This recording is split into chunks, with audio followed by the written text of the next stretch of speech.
திரு தாக்கூர், உங்கள்கிட்ட தொடங்குறேன். இந்த முடிவுகளை எப்படி பார்க்குறீங்க? அலசி பார்த்துட்டீங்களா? எதிர்பார்த்ததாகத்தான் இருக்குதா அல்லது உங்க பார்வை என்ன இதுல?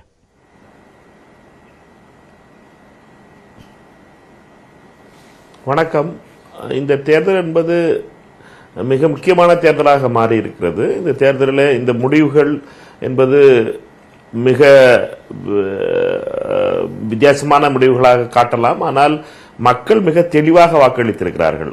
கர்நாடகாவினுடைய 6 பகுதிகளையும் நான் பார்க்கும் பொழுது ஒவ்வொரு பகுதியிலும் இருந்த பிரச்சனைகள் என்பதை மீறி மக்கள் ஒரு தெளிவான மனநிலையிலே வாக்களித்திருக்கிறார்கள் என்பது மிக தெளிவாக தெரிகிறது. பாஜகவை பொறுத்தவர்களே மிகப்பெரிய அளவிலே பிரதமருடைய பயணத்தையும் அதே நேரத்தில் இந்துத்துவ விஷயங்களை பற்றி மத அடிப்படையிலான அரசியலை முன்னிறுத்துவதுமாகவும் அதே போல பணத்தை மையப்படுத்தியும் மிகப்பெரிய அரசியலை இந்த தேர்தலை சந்தித்தார்கள். காங்கிரஸ் கட்சியை பொறுத்தமட்டில் காங்கிரஸ் கட்சியினுடைய 5 கேரண்டி என்று சொல்வோமே நல வாக்குறுதிகளை மையப்படுத்தியும் மக்களை மையப்படுத்தியும் இந்த தேர்தலை சந்தித்தோம். இதில் மாநில தலைமையும் காங்கிரசினுடைய மாநில தலைமைக்கு மிக முக்கியத்துவம் கொடுத்த தேர்தலாக இதை பார்க்க முடிகிறது. ஆனால் அதே நேரத்தில் பாஜகவை பொறுத்தமட்டிலே மாநில தேர்தலுக்கு எந்த முக்கியத்துவம் கொடுக்காமல் திரு மோடி அவர்களுடைய பெயரில் தான் இந்த தேர்தலை நடத்தினார்கள். அதனால் எங்களை பொறுத்தமட்டிலே மக்களுடைய என்ன ஓட்டம் என்பது நான் குறிப்பிட்ட வகையிலே ஹூப்ளி தார்வாட் அந்த பகுதியிலே பெல்காம் பகுதியிலே பணியாற்றின கட்சி பணி இன்றுதான் மீண்டும் அந்த பகுதியிலிருந்து வர முடிந்தது. அந்த பகுதியிலே பார்க்கும் பொழுது மிகப்பெரிய அளவிலே எங்களுடைய அந்த 5 வாக்குறுதிகள் மிகப்பெரிய அளவிலே கிராமப்புறங்களும் சரி, அதுவும் குறிப்பிட்ட ஏழை எளிய மக்களுடைய வாழ்விலே மிக முக்கியமான மாற்றத்தை கொண்டு வரப்போகிறது. அதுவும் அந்த கேரண்டியாக காங்கிரஸ் கட்சி கொடுத்தது இருவருடைய கையெழுத்தையும் வைத்து, அதாவது திரு சித்தராமையா அவர்களுடைய கையெழுத்தும் திரு DK சிவகுமார் அவர்களுடைய கையெழுத்தோடு அந்த கேரண்டி கார்டு என்று சொன்னோமே அதை கொடுத்தது என்பது மிகப்பெரிய அளவில் அந்த பிரச்சாரத்திற்கு வலு சேர்த்திருக்கிறது. மக்களை பொறுத்த மட்டிலே மாற்றத்திற்கான வாக்காகவும் நல்ல அரசுக்கான வாக்காகவும் ஊழலுக்கு எதிரான வாக்காகவும் இந்த தேர்தலில் நம்மால் பார்க்க முடிகிறது. என்னை பொறுத்த மட்டிலே பாஜக பல வகையிலே மத அடிப்படையில் இந்த தேர்தலை கொண்டு செல்வதற்கும் என்ன செய்திருக்கிறோம் என்பதை சொல்ல முடியாத தேர்தலாகவும் பாஜகவிற்கு இருந்தது. எடியூரப்பா ஆட்சி பொறுப்பில் இருக்கக்கூடிய ஒரு கட்சி, நீங்க பல்வேறு விமர்சனங்களை முன் வச்சீங்க. ஊழல் குற்றச்சாட்டுகள்ல தொடங்கி பல குற்றச்சாட்டுகளை முன் வச்சீங்க. ஆனா வந்திருக்கக்கூடிய எக்ஸிட் போல்ஸ் அந்த குற்றச்சாட்டுகளை மக்கள் ஏற்கக்கூடிய அளவுக்கு வந்திருக்கிறதா? இன்னமும் அது ஒரு சமமான போட்டி, சற்றே கூடுதலான ஒரு அட்வான்டேஜ் ஃபார் காங்கிரஸ் அப்படிங்கிறதா தானே வந்திருக்கிறத பார்க்கிறோம்.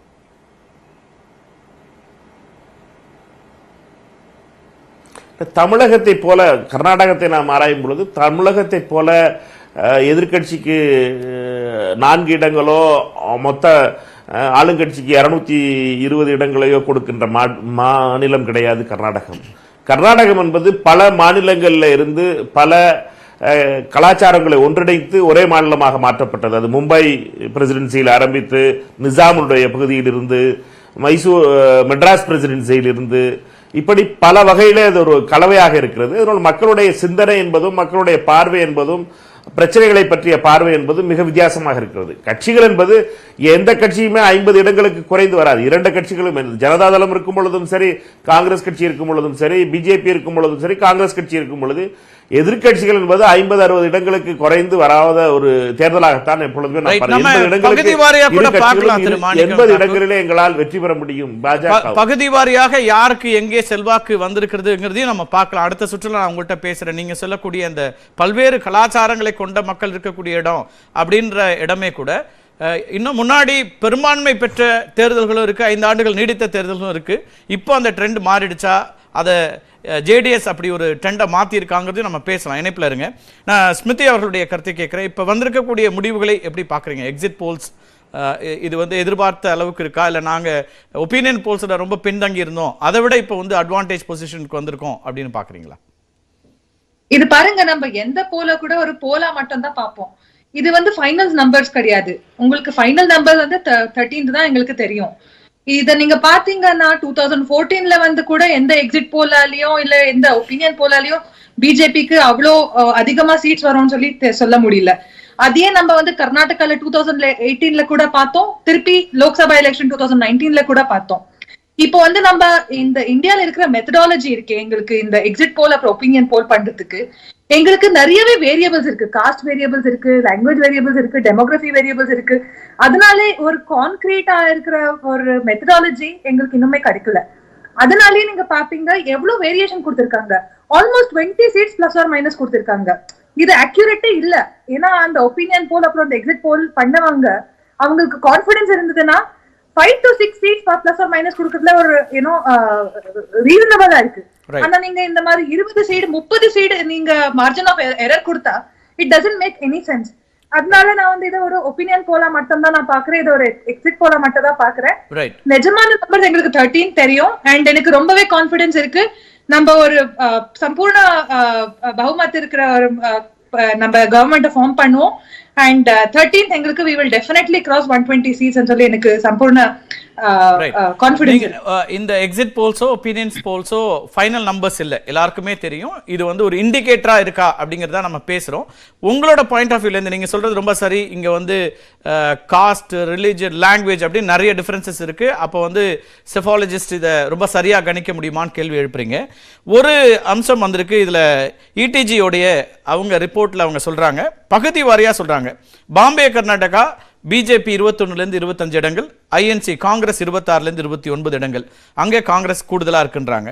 அதே போல ஹைதராபாத் கர்நாடகா 9 11 இடங்கள் பிஜேபிக்கு, காங்கிரஸுக்கு 27 30 இடங்கள், பெரிய அளவுக்கு வித்தியாசத்தை கொடுக்குறாங்க. அதே போல கோஸ்டல் கர்நாடகால பிஜேபி இஸ் லீடிங், 15 17 இடங்கள் பிஜேபிக்கு கிடைக்குது, காங்கிரஸுக்கு 2 4 இடங்கள் மட்டும்தான், ஜனதாதளத்துக்கு எதுவுமே இல்லை அப்படிங்கிற ஒரு நம்பரும். சென்ட்ரல் கர்நாடகா 16 18 இடங்கள், இங்கேயும் பிஜேபி தான் லீட் எடுக்கிறாங்க, காங்கிரஸுக்கு 8 10 மட்டும்தான். அப்படி பகுதி வாரியா கொடுக்கிற இடத்துல சதர்ன் கர்நாடகால காங்கிரஸுக்கு பெரிய எண்ணிக்கை வருது, 28 31 இடங்கள், 6 9 இடம் தான் பிஜேபி சொல்றாங்க. ஜேடிஎஸ்க்கு 19 25, ஜேடிஎஸ் பர்ஃபார்ம் பண்ற இடமா அது ஒண்ணுதான் இருந்துட்டு இருக்கு. ட்ரெடிஷனலாவும் பார்க்குறோம், இப்பவும் இந்த எக்ஸிட் போல்லையும் அதான் வருது. அப்ப கடைசியா பெங்களூர் கர்நாடகால 13 16 இடம் காங்கிரஸ், 11 14 இடங்கள் பிஜேபி, ஜேடிஎஸ் 1. இப்போ இந்த பகுதி வாரியா வர்றதுல கூட உங்களுக்கு வந்து ஃபிக்ஸ் பண்ண முடியலையா? அது வந்து எல்லாத்தையும் ரிஃப்ளெக்ட் பண்றது தானே. ஒன்று அது காஸ்ட் பேஸ்டா இருக்கலாம், லாங்குவேஜ் பேஸ்டா இருக்கலாம், அல்லது பார்டர்ஸ்ல எப்படி எல்லாம் இருக்குதோ அதோட மூடு ரிஃப்ளெக்ட் ஆகலாம். இந்த எண்ணிக்கைகளை எப்படி பாக்குறீங்க நீங்க? ஃபர்ஸ்ட் ஆஃப் ஆல் நான் ஒரு ஸ்மால் கரெக்ஷன் சொல்றேன். அது நீங்க பாம்பே கர்நாடகா அப்புறம் ஹைதராபாத் கர்நாடகான்னு சொல்லாதீங்க. அது எங்களுக்கு we have our own independent identity. நம்ம அத கல்யாண அண்ட் கித்தூர் கர்நாடகான்னு சொல்லி தான் கூப்பிடுவோம். அண்ட் இப்போ நீங்க அந்த ரீஜனல் ஸ்பிளிட் ஒரு சின்ன குறுக்கீடு மட்டும், இது இடிஜி அவங்க ரிப்போர்ட்ல கொடுத்திருக்கிறத நான் இங்க சொல்றேன். நீங்க சொல்ற மாதிரி அத கரெக்ஷன்ஸும் நம்ம கேரி அவுட் பண்ணிக்கலாம். எஸ் சொல்லுங்க. இப்போ வந்து நீங்க அந்த ரீஜனல் கால்குலேஷன்ஸை பார்த்தா கூட இதுல வந்து சாம்பிள் சைஸ் அவங்க எடுக்கிறது not more then 20-30 people. So இந்த ஸ்மால் சாம்பிள் சைஸை வச்சுட்டு இந்த மாதிரி ப்ரெடிக்ஷன்ஸ் கொடுக்கிறது, this is just a reflection of that sample size. இது வந்து அந்த கம்ப்ளீட் ரீஜனோட ரிஃப்ளெக்ஷன் கிடையாது. அதனால நம்ம இந்த நம்பர்ஸை கூட நம்ம ஃபைனல்னு சொல்லி எடுத்துக்க முடியாது. அது ஒரு இண்டிகேஷன் சொல்றது கூட தப்பு. ஏன்னா இது வந்து indication of a very very small number. அங்க அவங்க ஒரு 100 பேர் சர்வே பண்ணணும்னா அந்த 100 பேரோட ரிஃப்ளெக்ஷன் ஆக இருக்கும். ஆனா it is not the reflection of the 1 crore or 2 crore population of that particular region. பொதுவாவே எஸ் ஓகே, உங்க ஆர்குமென்ட் நான் எடுத்துக்கிறேன். பொதுவாவே இது போன்ற எக்ஸிட் போல் அல்லது ஒபினியன் போல் மீது வைக்கப்படக்கூடிய விமர்சனங்கள் அது ஒண்ணு. ஆனா 5000 என்கிற அளவுல ஒட்டுமொத்தமா எடுக்கக்கூடிய சாம்பிள்ஸ்ல இருந்தா சரியான கணிப்புகள் இதுவரைக்கும் வந்திருக்குது. 5-6 தேர்தலில் சரியான கணிப்பையும் பார்த்திருக்கிறோம். நம்ம பேசலாம், தொடர்ந்து இணைப்பில் இருங்க.